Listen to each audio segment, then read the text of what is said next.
ହେଲାଣି କି ଯେମିତି ହିସାବରେ ଛିଡ଼ିବ ସେମିତି ହିସାବରେ ନେଇକି ପଳେଇଲା। সোনার বিল ফিল ଅଛି ନା ନା ସେ କେବିକା ଢିଲା ହେଇକି ଲାଗିଛି ଆଉ କାଟି ଦେଇଛନ୍ତି। ଉପରେ ଗଳା ଉପରେ ଯୋଉ କରେ ଆସିକି ହେଲାଣି ଏଠି 30 ବର୍ଷ ହେଲା ପିନ୍ଧଣି ସେ ଜାଣି। ସେଟା ଦେଲେ ତ ଆପଣ କଣ ପଡ଼ିଗଲା ନା କଣ? ନା ମୁଁ ପଡ଼ିନି କି ମୁଁ ପଡ଼ିନି ସେ ଆସିଲା କେମିତି କରିଥିଲା ସେଠି ପୁରା ଜୋର ଟାଣି ଦେଲା ତମ ଭଳିଆ ଟୁକାଟେ ସେ ଆଉ ତାର ବଳ ଯେତେ ଟାଣି ଦେଲା ଜୋରରେ ତାର ନବାର ସବୁ ହେଇଗଲାଣି ଏକ୍ସପ୍ରେସ୍ ନା। ମୁଁ କେବେ ସୁନା ପିନ୍ଧିକି ଆସେନି ମାର୍କେଟକୁ ପଳେଇ ଆସିଲି ଆଉ। ଆମେ 10:30 9ଟାରେ ବାହାରିଲୁ ଘରୁ 9ଟାରେ ବାହାରିଲୁ ବ୍ୟାଙ୍କ ଗଲୁ ଇଣ୍ଡିଆନ ବ୍ୟାଙ୍କ ଗଲୁ ଯାଇକି ସେଠି ହେଉଛି ବସିବାକୁ ଟିକେ ହେଲା ଟିକେ ତାଙ୍କର ହେଉଛି ଲାଇନ୍ ନଥିଲା।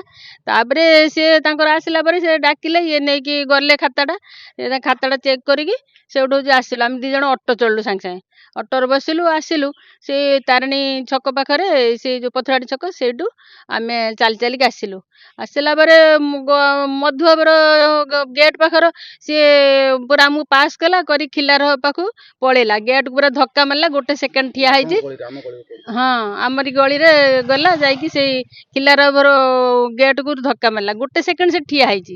ହେଲା ପରେ ପୁଣି ତାକୁ ଗାଡ଼ିଟା ବୁଲେଇକି ସେ ପଛ ପିଲାଟା ଯେଉଁ ଅରେଞ୍ଜ କଲର ଡ୍ରେସ୍ ପିନ୍ଧିଛି ଟି ସାର୍ଟ ସିଏ ମୋ ବେକରୁ ପୁରା ହେଉଛି ଧକ୍କାଟେ ମାରିକି ନେଇକି ପଳେଇଲା।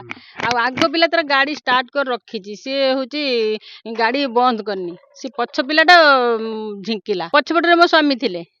ମାନେ ସେ କଣ ଆପଣଙ୍କୁ ଫଲୋ କରି ଆସିଥିଲେ କି? ମୁଁ ଆଉ ଜାଣି ନାହିଁ ସେ କଥା। ମୁଁ କେମିତି ଜାଣିବି? ମୁଁ ତ ଯିବା କଥା ଘରକୁ ଯାଉଛି ଆମରି ଗଳି ଆଉ। ସେମାନେ କୋଉଥିରେ ଆସିଥିଲେ ବାଇକରେ ନା ବାଇକରେ ଆସିଥିଲେ। ସିଏ ଚାନ୍ଦ୍ରମୁଣ୍ଡିଆ ଟିକେ ହେଇକି ଚୁଟି ଅଳ୍ପ ଟିକେ ଟିକେ ଅଛି ଆଗଟା ଚାନ୍ଦ୍ରମୁଣ୍ଡିଆ ଆଉ ପ୍ଲେନ୍ ଟି ସାର୍ଟ ପିନ୍ଧିଛି ଅରେଞ୍ଜ କଲର ହାଫ୍ ହଁ ଝାମ୍ପିକି ନେଲା। ହଁ ସେଠୁ ଆପଣ ଚିৎକାର କଲେ ନା କଣ? ହଁ ସେଇଠୁ ମୁଁ ଚିଲେଇଲି ମୁଁ ଡାକିଲି ସେ ଯେ ମଧୁବାବୁର ଯେ କାମ କରୁଥିଲା ସେ ଅନେଇଲା। ମୁଁ କହିଲି ମୁଁ ହାର ନେଇଗଲା ସେ ସେଇଠୁ ଅନେକ ଗେଟ୍ ପାଖକୁ ଆସିଲା ପୁଣି ତାଙ୍କ ଘରେ ଯାଇ କହିଲା। କେତେ ଭରିର ସୁନା ହବ ସେଟା? ଏଇ 2.5 ଭରିର ହବ ଆଉ। ମାନେ ସୁନା ଲକେଟ ଗୋଟେ ଲାଗିଛି ଲମ୍ବା ଲକେଟ।